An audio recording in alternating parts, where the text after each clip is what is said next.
Doutor Paulo. Boa tarde, professor Duda. Tá bom? Mais uma vez, é um prazer estar aqui. Claro. E muito obrigado pelo convite. Para nós também, viu? Essa vez o Dr. Paulo Scaff está em Bauru para homenagear a cidade nos seus 120 anos, até porque veio aquela beleza de sinfônica que vocês têm lá em São Paulo. Como é que foi? Como é que foi essa vinda? Como é que foi a homenagem? O que você sentiu?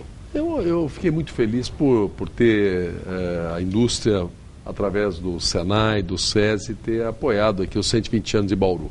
Ontem à tarde, aquele grande bolo que foi produzido pelo nosso sindicato de panificação, em parceria com o Senai aqui de Bauru, e à noite a apresentação da nossa orquestra sinfônica, a Orquestra da Indústria de São Paulo, que é regida por esse grande brasileiro, João Carlos Martins, que é um exemplo de superação para todos nós. E realmente emocionante, né? Porque lá no parque deviam ter lá, sei lá, umas 10 mil pessoas e todo mundo muito atento e vibrando. Realmente é sempre emocionante a apresentação da nossa baquiana, eu fico muito feliz. E é uma forma de nós democratizamos a música clássica, porque a baquiana do SESI São Paulo, ela toca no interior de São Paulo, ela toca na periferia de São Paulo e ela toca no Lincoln Center em Nova York. Quer dizer, na verdade, é democratizar, dar oportunidade a todos a ter uma apresentação de qualidade na música clássica. E o reconhecimento é muito grande. Isso é muito bom. Bom, o Paulo Scaff hoje, além de ser a pessoa mais importante do Fiesp no nosso estado, virou uma figura nacional, na política nacional, foi candidato a governador, bateu na trave, né? Então é impossível conversar com Paulo Scaff sem lembrar o seu papel político hoje. E a minha primeira interrogação, Paulo, é exatamente essa. O que você atribui, se é que você concorda com o que eu vou perguntar, esse desinteresse político populacional pelas eleições que já estão daqui a pouquinho mais de 2 meses?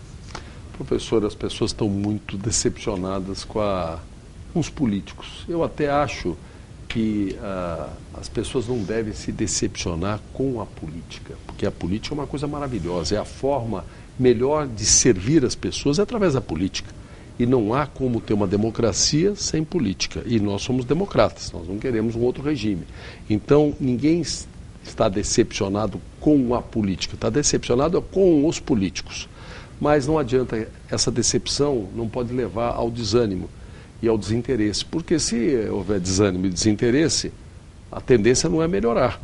E se não melhorar, vai comprometer mais ainda a situação, vamos dizer, da política brasileira, porque quem pratica a política são os políticos. Então, na verdade, eu até aproveito a oportunidade da sua pergunta para dizer que todos deveriam não estar desanimados, e sim animados a promover mudanças, animados a participar. Sejam aqueles que têm a vocação política, que queiram participar, se filiar a um partido político, serem candidatos, enfim, seja em eleições municipais ou eleições gerais, ou se não tem interesse diretamente de entrar na política, mas é importante participar da política, não pode se omitir. Eu, quando vejo muitas vezes a moçada decepcionada com esses escândalos todos, e decepciona mesmo, muitas vezes dando as costas para a política, isso é dar as costas para a democracia. Então, o que precisa para melhorar, e o Brasil é um país maravilhoso, e o que nós precisamos é fazer, vamos dizer, a política brasileira, os governos brasileiros serem eficientes, serem sérios, terem governança, terem gestão eficiente, combater desperdício. E para isso tem que ter a participação de todos. Quanto mais gente participar da política, mais gente vai estar sugerindo, mais gente vai estar cobrando, vai estar exigindo e não se desanimando. Então, motivo para desanimar com os políticos não faltam. Mas motivo para se desanimar com a democracia e com a política, nós não podemos encontrar. Nós temos que estar, sim, pelo contrário, animados a promover uma mudança, uma transformação na política brasileira. E a melhor transformação, o momento da transformação e da mudança são nas eleições. Este ano nós temos eleições municipais, daqui em 2018 vamos ter eleições gerais Esse ano é para vereadores, prefeitos, em 2018 para deputados estaduais, federais, governadores, presidente da República, e é fundamental a participação máxima de todos para promover a verdadeira mudança que se dá democraticamente nas urnas. Claro que o tempo é curto, mas dá para fazer uma avaliação do governo do Temer já? Olha, você falou bem, o governo é um governo que ainda está interino. O presidente Temer é um presidente interino. Ele está aí como interino há um pouco mais que 2 meses, pegou um trem descarrilhado, então não foi uma missão fácil, com problemas de todo lado, o governo com suas contas estouradas, as estatais quebradas, enfim. E ainda não está nem efetivo no cargo. Quer dizer, para o bem do Brasil, agora nesse mês de agosto, eu creio que até o dia 25 de agosto vai se definir essa votação no Senado Federal, e a partir daí o presidente decidindo o Senado, e que eu acredito que irá decidir a favor do afastamento definitivo da presidente Dilma, aí a partir de setembro é um novo cenário. É um novo cenário porque aí o presidente está efetivamente no cargo e eu creio que aí as coisas vão começar a caminhar. Seja politicamente, porque ele vai se sentir logicamente numa posição já definida, como também a economia do Brasil.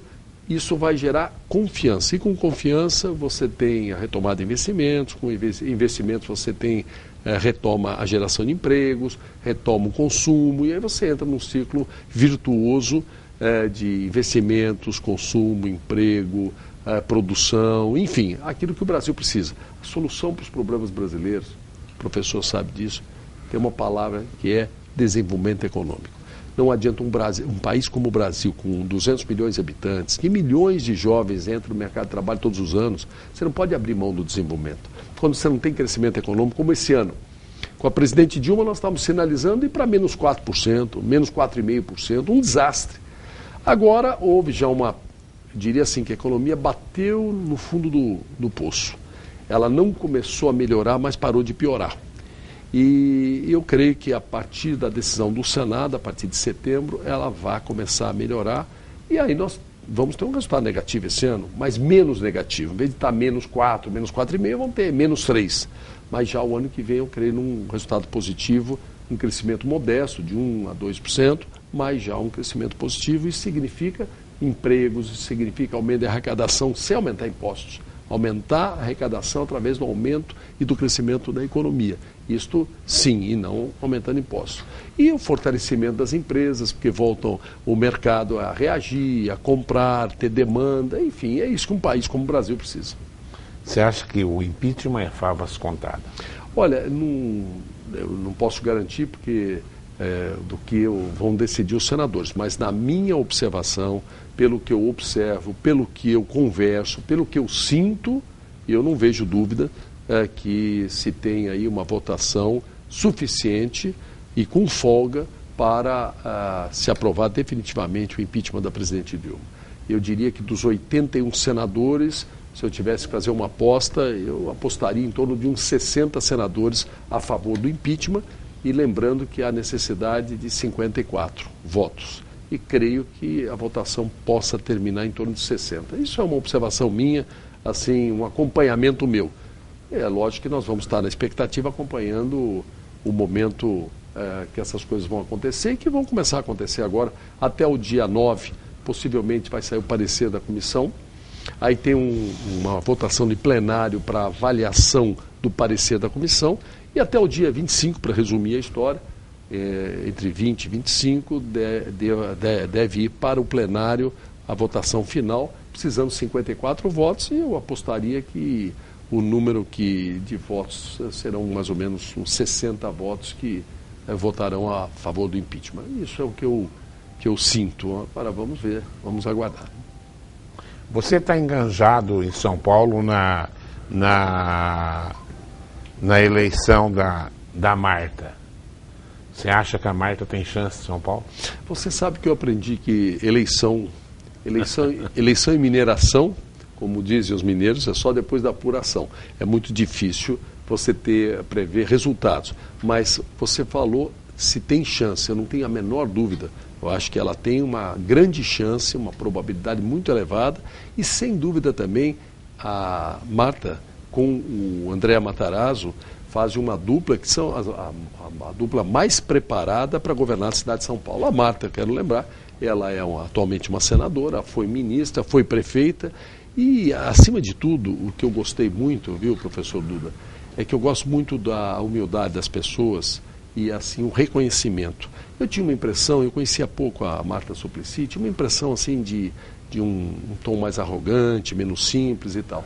Agora que eu a conheci melhor, foi uma impressão errada, porque ela tem demonstrado a simplicidade de reconhecer coisas que não tenha feito corretamente, como, por exemplo, ela aumentar impostos e tal, e hoje se arrepende e fala publicamente, fala aí coisas que eu errei na vida, reconheci, mudei e vou fazer de uma forma diferente. Ora, alguém que tem o preparo de uma senadora, que foi ministra, que foi prefeita e que tem a humildade de reconhecer coisas que fez e que não foi o melhor e que hoje ela enxerga de forma diferente, no sentido de fazer o melhor, e ainda ter ao seu lado o André Matarazzo, que foi, vamos dizer, já tem muita experiência da cidade de São Paulo, uma pessoa muito preparada. Eu não tenho dúvida que é incomparável esta dupla com os outros candidatos que se apresentam. Então, para o bem de São Paulo, creio que o melhor seria a eleição da Marta com o André Matarazzo, e também ela é a candidata do PMDB, e eu lembro que participo do PMDB. Né? Ninguém conhece São Paulo melhor que você. O Haddad foi um desastre. Haddad tem sido um desastre, né? Imagine que o Fernando Haddad conseguiu até proibir a Fiesp de colocar na sua galeria digital a bandeira do Brasil. Imagine, ele fala que foi a comissão lá de Cidade Limpa e tal. Olha, os votos que foram contrários foram todos os representantes da prefeitura, que são, logicamente, pessoas indicadas por ele. Não é? Então, não adianta ele se esconder atrás dessa comissão, não. Houve uma proibição absurda.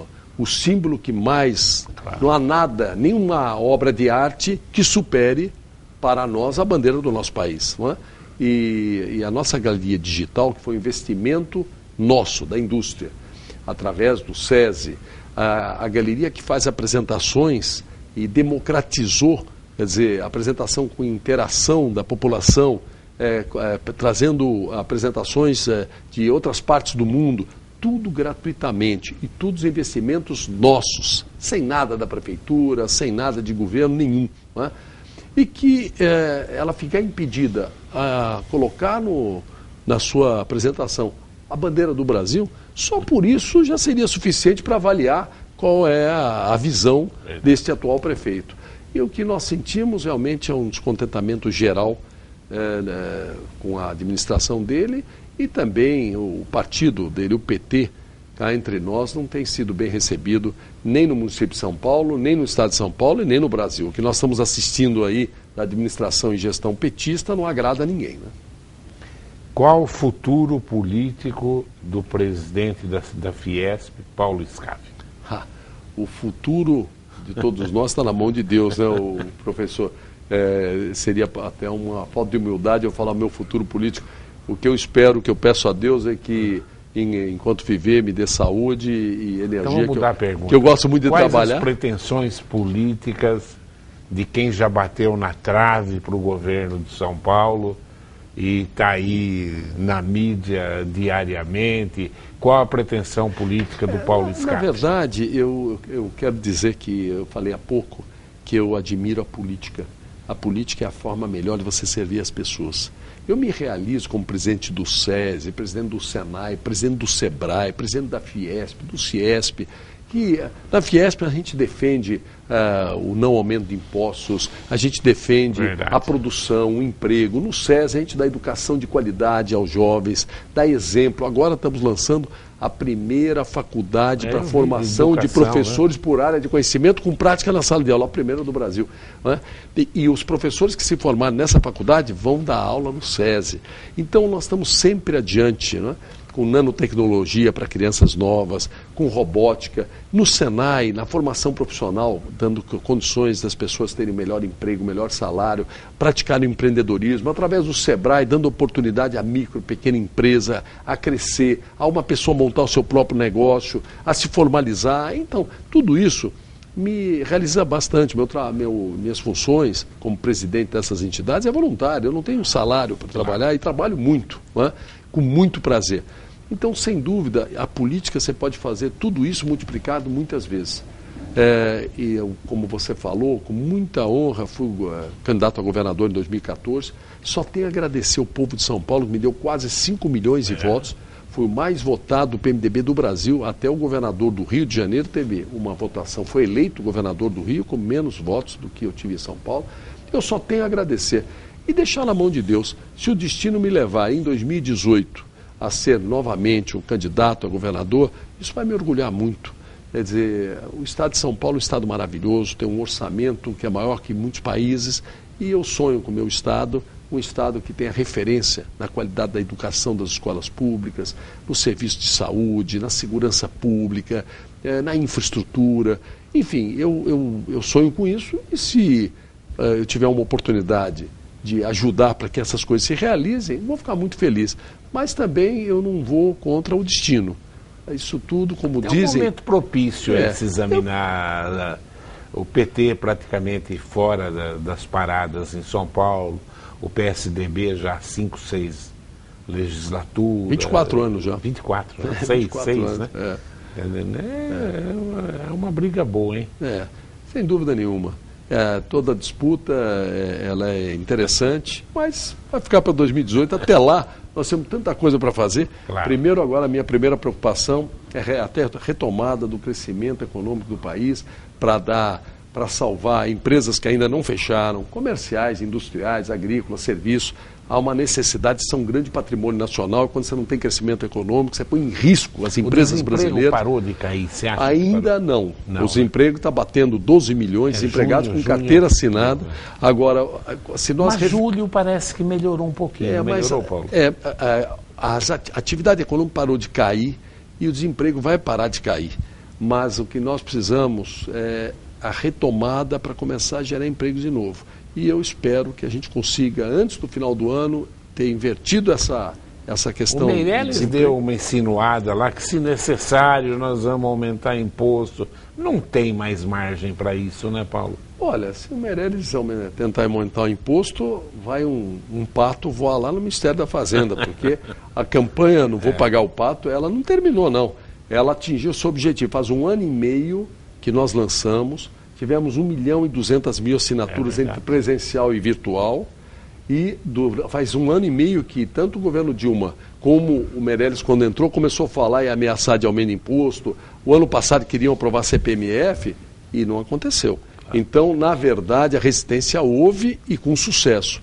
Mas nós estamos de prontidão. O Pato está de prontidão. Ele está quieto, porque não tem sentido agora. O Pato veio na campanha contra impostos. O imposto não aumentou. Depois, com o movimento pró-impeachment, a sociedade enxergou no Pato aquela imagem simpática que crianças gostam, que todos nós achamos, quer dizer, que é a de um pato, e como uma imagem que representaria a indignação da sociedade em relação a uma porção de coisa. E ele fez o seu papel. E agora ele está quieto. Não adianta ele ficar aí voando à toa. Mas ele está de prontidão, está prontinho. E, aliás, eu estive com o ministro Meirelles na sexta-feira passada. Eu estive com ele às 3h30 da tarde. Fiquei até umas 5 horas, uma reunião no Ministério da Fazenda em Brasília. E depois até visitei o presidente Temer, em seguida, no Palácio do Planalto, na última sexta-feira. E fiz ver ao ministro Meirelles que realmente a sociedade não tem disposição nenhuma de pagar mais impostos. E olha, ele deveria se esforçar em receber os impostos que estão atrasados, que as empresas, por falta de fôlego, têm aí 600 bilhões de reais em fase administrativa e 1,5 trilhão de reais em dívida ativa. São 2 trilhões de reais. Antes de aumentar mais impostos, tenta receber esses atrasados, que as empresas estão de língua de fora. Então não adianta querer pôr mais peso em cima daquele que não tá aguentando carregar o que já tem nas costas. Agora, para fazer o ajuste fiscal, para o governo acertar suas contas, ele deve fazer como a dona de casa faz, como uma empresa faz, e como todos nós fazemos. Gastar menos, desperdiçar menos, buscar mais eficiência e não exigir um aumento de impostos comodamente e continuar com a ineficiência que nós sabemos que tem no governo. A presidente Dilma e os últimos 10 anos do governos petistas, fizeram uma festa de gastança. Gastaram quase 6% acima da inflação, para ser exato, 5,8% em média acima da inflação nos 10 anos. Acumularam uma dívida de 4 trilhões de reais. Quer dizer, custou caro, está custando caro para o país. Agora tem que reverter isso. Tem que apertar o cinto, reduzir despesa, acabar com desperdício, melhorar a gestão, melhorar a governança. E a partir daí, a arrecadação o dinheiro começa a aparecer. Não é? E também a qualidade de serviços públicos. Tem dinheiro lá fora querendo vir para cá, Paulo? Tem dinheiro lá fora querendo vir para cá, buscando apenas, esperando segurança jurídica. Tem uma legislação sendo aí, está na fase de regulamentação dela. Se for regulamentado, eu creio que aí vai entrar recursos e, ao mesmo tempo, o governo vai cobrar 30% desse recurso. É uma fonte de receita. Você tem esses passivos fiscais que, com um bom programa, também pode entrar um extra para o governo. Isso na mão da receita. Na mão da despesa, tem como cortar desperdício. Todos nós temos sempre alguma gordurinha. Imagina um governo que efetivamente nunca tomou providências rígidas no sentido de eliminar desperdícios e reduzir despesas. Tem muito espaço para isso.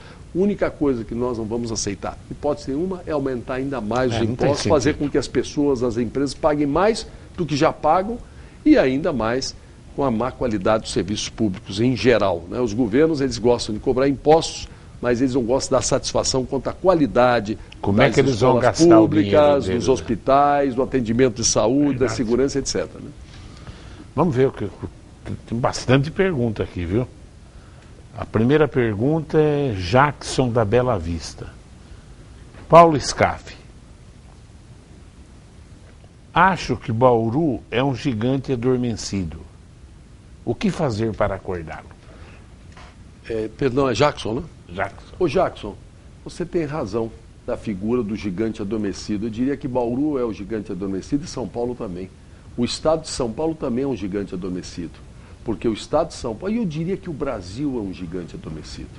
Porque o Brasil poderia estar numa posição muitas vezes melhor do que está. O Brasil, se nós compararmos os números do Brasil com da China, da Coreia, de 40 anos, eram semelhantes. Veja os números chineses hoje e os números brasileiros.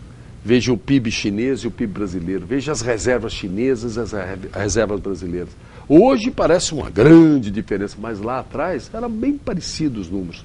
Então, o Brasil é um gigante adormecido. São Paulo, o estado de São Paulo é um gigante adormecido e Bauru é um gigante adormecido que faz parte desse estado e desse país. O que nós precisamos é despertar esse gigante. E para despertar esse gigante, primeira coisa é diminuirmos o tamanho do governo. Governo pesado, governo que custa caro. Esse governo gastão que nós assistimos ao longo desses, principalmente nos últimos 10 anos, que acumula dívida, aí com essa grande dívida pública exige pagamento de juros altos, porque o governo precisa tomar. Então, ele precisa dar uma remuneração alta. Aí os juros altos levam 500 bilhões de reais por ano dos cofres do governo para pagamento de juros. Aí o crédito fica escasso, atrapalha o desenvolvimento. Enfim, o governo atrapalha muito. Os governos têm que reduzir de tamanho, atender aquilo que seja essencial do governo. Não tem que se meter. Imagine, tem projeto em Pernambuco de indústria de PET para fabricação de camiseta do governo. Investimentos de bilhões totalmente parados. Então se desperdiça muito. Então o que nós precisamos realmente é despertar esse gigante que é o Brasil, despertar esse gigante que é o estado de São Paulo, buscar crescimento econômico para valer, mas para isso tem que dar oportunidade às pessoas, com educação de qualidade, com formação profissional e dar oportunidade para que a iniciativa privada fomente o desenvolvimento. O governo tem que acompanhar e apoiar, tem que fazer o essencial. O que faz hoje é que os governos querem fazer muita coisa que não diz respeito ao governo e não fazem não cumprem o seu papel fundamental. Por isso que nós temos escolas públicas ruins, professores que sem ser respeitados, alunos que não aprendem, saúde ruim, enfim, porque o governo se distrai com coisas que não é da incumbência dele e faz mal aquilo que deveria fazer bem, né? E cobra muito e desperdiça muito também. Marcos Eduardo Monteiro vê como a população já começa a enxergar Paulo Scaff como virtual candidato ao governo do Estado. O Marcos Monteiro pergunta assim: boa tarde, Duda e Paulo Scaff. Senhor Paulo, caso venha a ser eleito governador do Estado, o que o senhor faria para Bauru?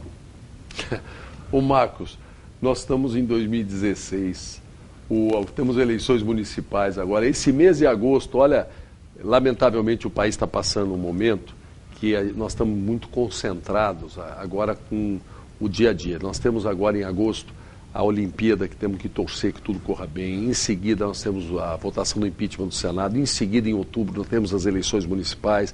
Temos que retomar o crescimento econômico do país. Com toda sinceridade, a minha cabeça está totalmente concentrada em relação a essa luta para retomarmos o crescimento, para dar oportunidade às pessoas e tal.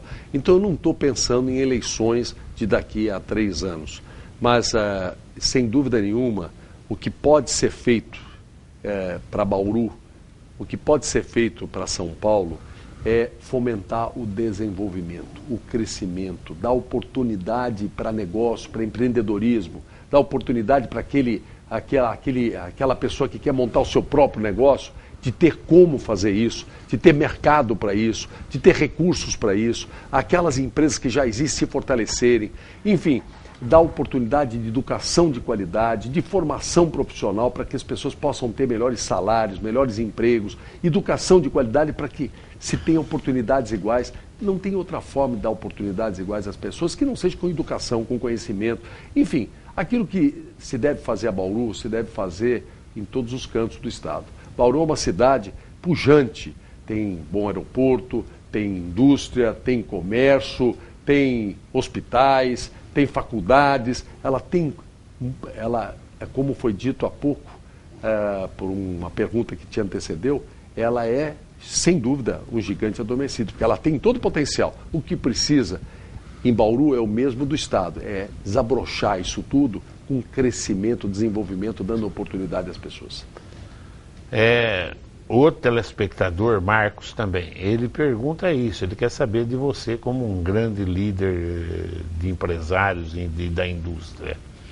Por que Bauru não está trazendo grandes indústrias? E outras acabaram indo embora. Ele pergunta, o senhor sabe informar por quê? O Marcos, na verdade, não é um problema de Bauru. Né? É verdade, quando nós tivemos nos últimos 2, 3 anos um crescimento negativo alto da produção industrial. A economia esse ano está com, como já disse, menos 3% de previsão, e o ano passado foi quase menos 4%. A economia geral. E a indústria foi pior o ano passado, esse ano. Então, quando você tem, vamos dizer, uma paralisação, uma redução, o investimento fica inibido. Então, não é uma situação particular de Bauru, é uma situação, eu diria, macro-brasileira e que afeta a todos os cantos do país e a todos os cantos do Estado. No momento em que retomar o crescimento do país, eu espero que a partir do ano que vem isto aconteça, sem dúvida nenhuma, as empresas que aqui estão começarão a se fortalecer, que hoje estão enfraquecidas, porque estão com pouco mercado, as vendas caíram, problema de inadimplência, problema de crédito, enfim, fortalece as existentes e atrai novos investimentos, sem dúvida nenhuma. José Leme, da Nova Paulista, ele gostaria que você fizesse uma avaliação do governo do Estado de São Paulo e ele pergunta se o PMDB vai ter candidato a governador do Estado. Zé Leme, né? José Leme. O Zé Leme, eu creio que o PMDB terá candidato, sim, a governador do Estado de São Paulo, assim como deve ter candidato a presidente da República. E quanto à avaliação, eu quero dizer o seguinte, na minha visão, o Estado de São Paulo ele tem números superiores a alguns países do mundo, ou seja, tem um orçamento bastante grande. E o que me entristece um pouco no Estado de São Paulo é que, apesar de ser um Estado rico, o que a gente observa, primeiro, existem regiões muito pobres, não deveria ter esse desequilíbrio. Segundo, não há um desenvolvimento ordenado do Estado por suas vocações regionais. Então, muitas vezes, esse desenvolvimento ele fica de uma forma desordenada. O Estado de São Paulo deveria ter escolas exemplares, onde os alunos aprendessem na escola pública, porque não adianta a escola privada. Lá no passado, há 50 anos, tinha pouca escola pública, mas era escola de excelência. E a escola particular era considerada pagou, lembra, professor? Pagou, passou. No entanto, aumentaram as vagas da escola pública, mas a qualidade foi para o chão, aí não adianta nada. Então eu sonharia em ter escolas de qualidade no estado de São Paulo. Segurança pública é um absurdo, as pessoas não se sentirem segurança em parte nenhuma, né? E a saúde também no estado de São Paulo não é o melhor exemplo. A infraestrutura, transporte, hidrovia, enfim, as rodovias são boas, mas os pedágios são pesados, né? Porque lá atrás se usou através de outorga onerosa, ou seja, o Estado concedeu para privados, mas através de outorga onerosa e não o menor preço. O que significa isso? Muito rapidamente. A outorga onerosa é quando o Estado concede a uma empresa privada, porém, na concorrência, vale aquele que der o maior valor para o Estado. Então, o governo recebeu na época uma bolada de dinheiro e aquele que ganhou, logicamente, custou caro para ele busca o retorno e cobra caro pelo serviço. O que eu defendo são concorrências, concessões ao menor preço, quer dizer, aquele que ofereceu o menor preço para o usuário, com qualidade, com compromisso de investimento e sendo fiscalizado para cumprir tudo isso, esse é que deve levar. Isso não é outorga onerosa, como foi feita as concessões das estradas paulistas lá atrás. Então, eu creio que tem muitas mudanças que precisam ser feitas para melhorar. Eu respeito a todos que passam pelo governo, até creio que façam com boa intenção, mas lamentavelmente eu acho que o Estado de São Paulo mereceria resultados melhores. O telespectador Davi, do Jardim Eldorado, pergunta: como o senhor explica os 20 anos do PSDB no governo do Estado? É o povo que vota errado ou os caras são bons mesmo? Na verdade, no final desse governo serão 24 anos, porque eram 20 anos até 2014. Em 2018 serão 24 anos. Eu creio que nós tínhamos em São Paulo 2 partidos que disputavam, PT e PSDB. E a minha sensação é que o povo de São Paulo nunca teve simpatia grande pelo PT. Então sempre acabava dando PSDB. Independente de reconhecer eficiência ou não eficiência, há uma antipatia em São Paulo pelo PT. Então durou 24 anos. Mas a partir de 2018 eu espero que o PMDB possa ter, vamos dizer, ser uma opção que não seja nem do PT, nem do PSDB, e a gente possa renovar São Paulo. Ô Paulo, com a sua experiência, como que você acha que vai ser retomada a economia? Você, olhando para o futuro, assim, o que vai começar a acontecer e realmente da população sentir e as coisas realmente começar a funcionar? Eu acho que o primeiro passo é a busca da confiança.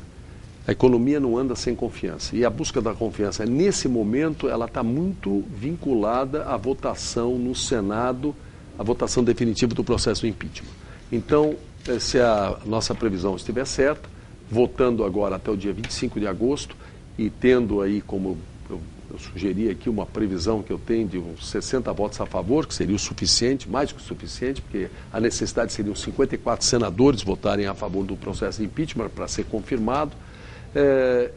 Isto acontecendo, a partir de setembro, retoma a confiança. A confiança que não tem mais presidente interino, não tem mais volta a Dilma, enfim, definiria essa situação. Com essa definição, voltaria o investimento. Quando volta o investimento, tem muito recurso no mundo, tem muito dinheiro no mundo que quer vir para o Brasil. Ninguém perdeu a confiança no país Brasil. A confiança se perdeu no governo brasileiro. O governo não se confunde com o país. A nação brasileira merece todo o crédito e toda a confiança. E tem. Tanto é que, resolvendo esta questão de governo, voltaria a, vamos dizer, teríamos investimentos grandes vindos do exterior e até destravaria o investimento aqui dentro.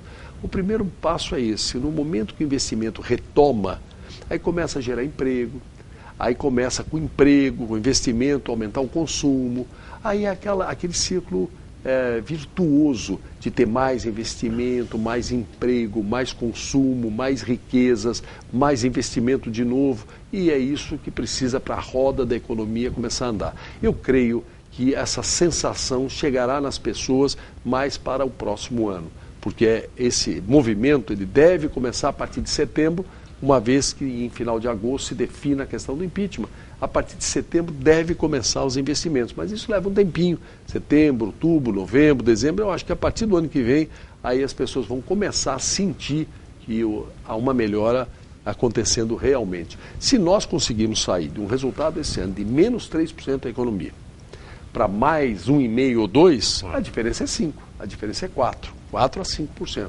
Não é uma diferença apenas de 1 ponto ou 2. E 4, 5% no crescimento econômico é uma bela diferença.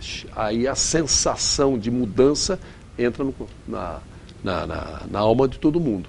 Independente disso também, para os governos, a arrecadação de impostos, a cada 1 ponto que cresce o PIB, cresce 1,5 a arrecadação. Então, se isto acontecer, sair de menos 3 esse ano para mais 1,5 ou 2 o ano que vem, significa um aumento de arrecadação de 6 a 7%. Faz uma diferença tremenda. Então, a solução para tudo está na retomada de crescimento e eu creio que isso vai começar a acontecer a partir de setembro desse ano, a partir da votação pelo Senado Federal do processo de impeachment. Como é que você vê esse desastre econômico que está acontecendo na Venezuela, Paulo? Nós estamos caminhando para o mesmo desastre econômico. É lógico que o Brasil não é a Venezuela, com todo respeito à Venezuela, que é um país, é uma nação que merece nosso respeito. Mais uma vez, nunca devemos confundir um país, uma nação, com governos. A vergonha lá e quem aprontou foi o governo. A nação merece respeito e o país merece respeito. Mas o país, a Venezuela, tem características muito diferentes do Brasil. Mas, lamentavelmente, nós estamos caminhando para uma situação que poderia levar a uma certa semelhança com a situação lá. Corremos esse risco ainda? Não, agora não. Acho que não. Agora não, e eu espero que, definindo a situação, como já disse, no Senado, a partir de setembro, a gente reverta para começar a mover a economia através da retomada de crescimento e tal. E a retomada de investimentos que geram crescimento a partir, como eu já disse, dos meses seguintes. Como é que você vê nos Estados Unidos o crescimento de uma extrema-direita nas mãos do Trump lá? Como é que você vê? Você sabe que a gente tem que separar sempre o comportamento de um candidato para um comportamento de alguém que depois que ganha a eleição. Claro.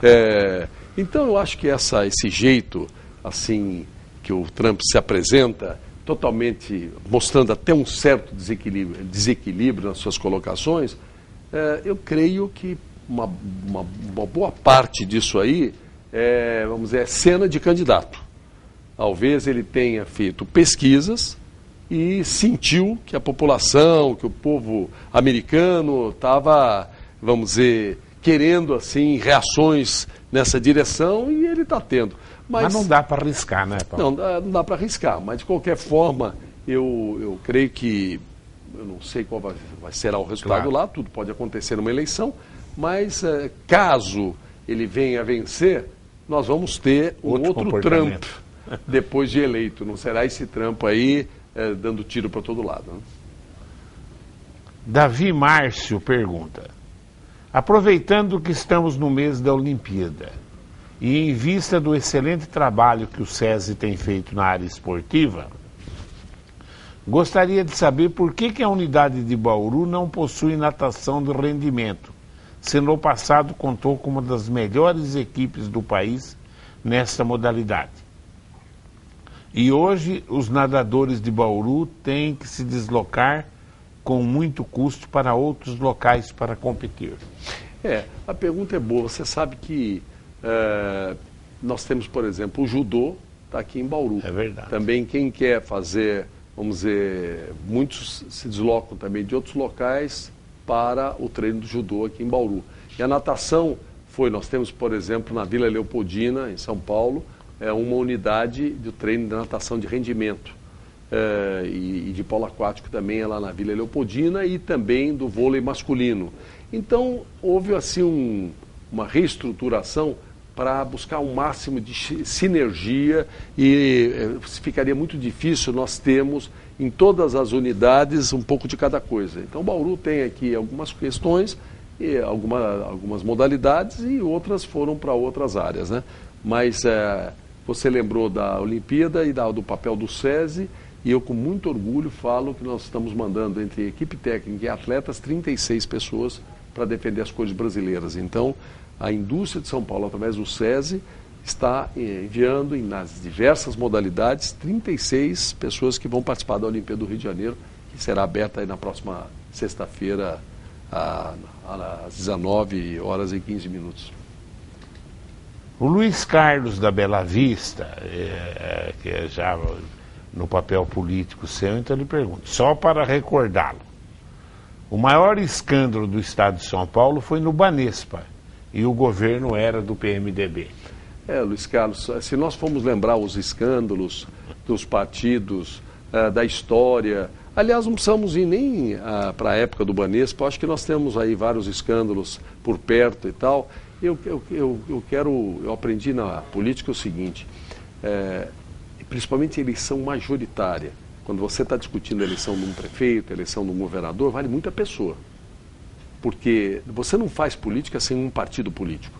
E se a escolha da pessoa, para você escolher um presidente da República, você escolher um governador, você escolher um prefeito, você vai ficar avaliando partidos, lamentavelmente todos os partidos acabam decepcionando um pouco em algum momento da história. Então eu recomendo a você observar a pessoa, porque você vai eleger um governador, um prefeito, um presidente da República, você vai eleger aquela pessoa. E também uma outra coisa que é importante, quando avaliar o candidato, as pessoas na política têm o costume, professor Duda, de perguntar sempre o que o candidato vai fazer no futuro. Aí vem as promessas e junto com as promessas vem muita conversa mole, muita falsidade. É interessante avaliar o passado de cada um, da pessoa. Se você tem uma pessoa que foi honesta, normalmente ela será honesta. E uma pessoa que a vida inteira foi desonesta, é difícil ser honesta, né? Uma pessoa que é realizadora, corajosa, que faz, por que ela vai mudar? E alguém que nunca fez nada, dificilmente vai mudar depois dos 50 anos ou dos 60 anos, enfim. Então, eu penso que a visão na política tem que ser um pouco diferente, principalmente para cargos majoritários.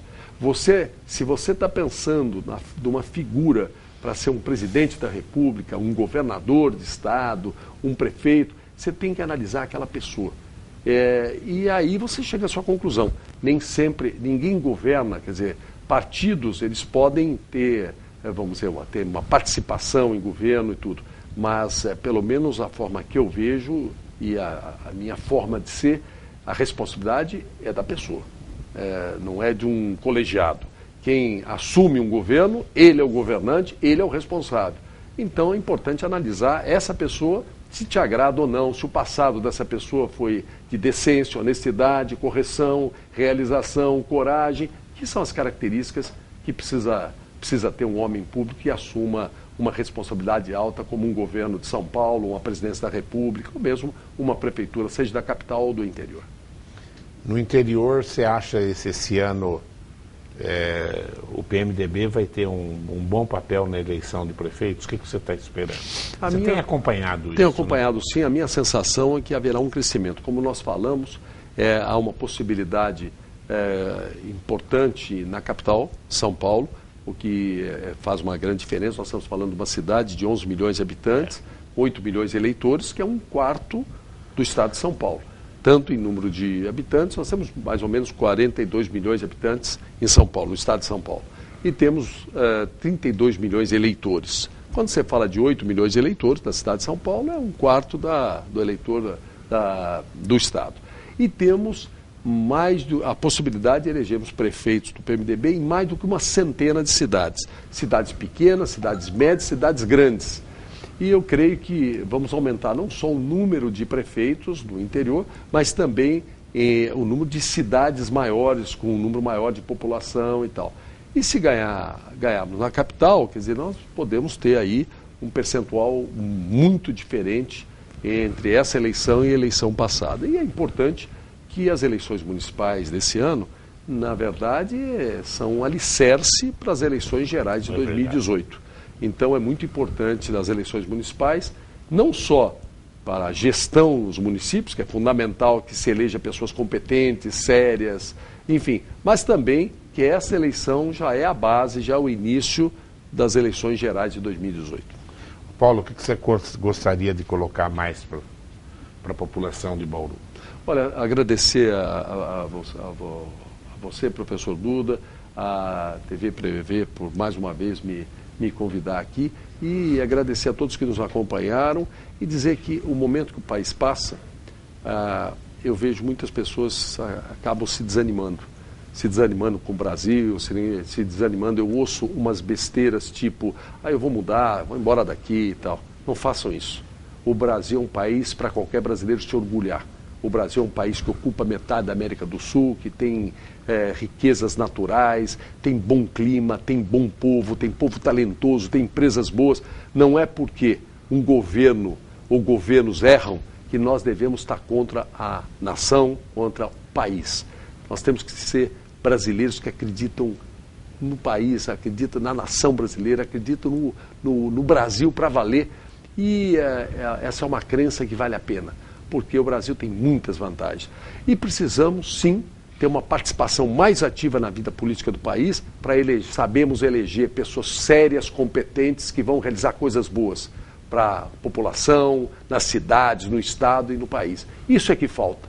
Então não adianta nós reclamarmos do Brasil. O Brasil não merece críticas. Quem merece críticas são governos. E os governos passam, o país fica e o país é maior que tudo isso. O Brasil é maior que qualquer crise. Então tudo que nós estamos sentindo, esse clima ruim, carregado, que muitas vezes nos desanimam, é passageiro. Vamos nos animar, vamos acreditar que vai passar já essa crise econômica, vai retomar o crescimento a partir do ano que vem, e o Brasil é um grande país que deve orgulhar todos os brasileiros, e lógico, o nosso estado de São Paulo dentro do Brasil é um destaque, e o nosso interior de São Paulo é um orgulho a qualquer paulista e a qualquer brasileiro. Então vamos em frente, eu desejo sucesso, saúde e felicidade a todos que nos acompanharam. Paulo, obrigado pela professor. Presença. Eu que agradeço. E boa sorte nessa luta aí, viu? Muito obrigado, igualmente a todos. Bom, tá aí, né? Na minha opinião, né? Ele não falou nada disso. Daqui 2 anos ainda, mas a minha impressão é que a briga vai ser boa e nós vamos ter o Paulo Scaff lá brigando pelo governo do estado aqui. Vamos ver. Gente nova, ideia nova, é um batalhador e eu tenho a impressão que é um candidato em potencial com chances de ser governador do estado. Eu agradeço a sua audiência e continue aí ligado nos horários alternativos da TV Prever. Tchau.